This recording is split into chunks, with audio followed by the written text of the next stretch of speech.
filmový tip na víkend. Ahojte a vítam vás pri ďalšom filmovom tipe na víkend. Tentoraz som tu s vami ja, Ivan, a odporúčim trošku zbesilejšiu zábavu s prímesou toho nejakého čiernohumorného výstreku krvi.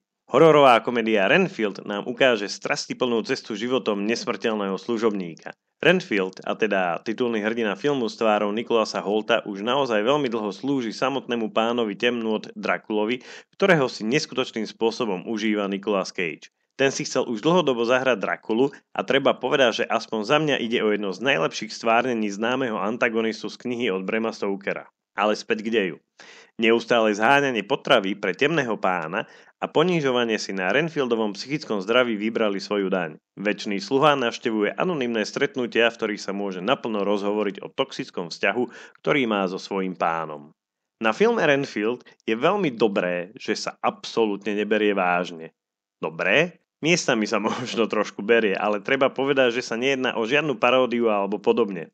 Ide skôr len o to, že so zaužívanou premisou o Draculovi sa film pohráva naozaj majstrovsky a dáva dôraz práve na komické situácie.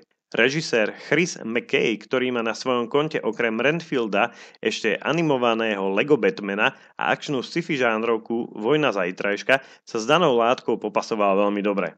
Určite mu v tom pomáhal aj neskutočný Nicolas Cage, ktorý, ako som už spomínal, s tou úlohou Draculu sa doslova pomaznal a jeho herecký talent, alebo ak aj chcete, netalent, záleží na uhle pohľadu, si budete vychutnávať plnými dúškami.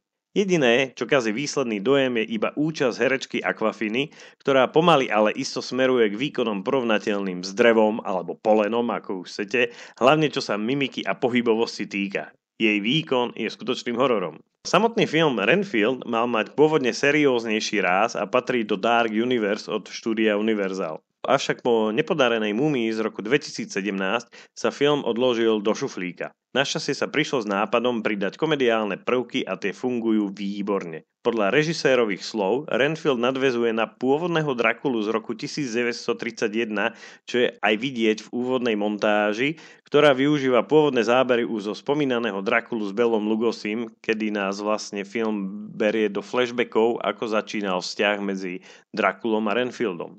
Ak sa chcete cez víkend trošku zabaviť na krvilačnom Nicolasovom Cageovi smelo do toho, verte mi, stojí to naozaj za to.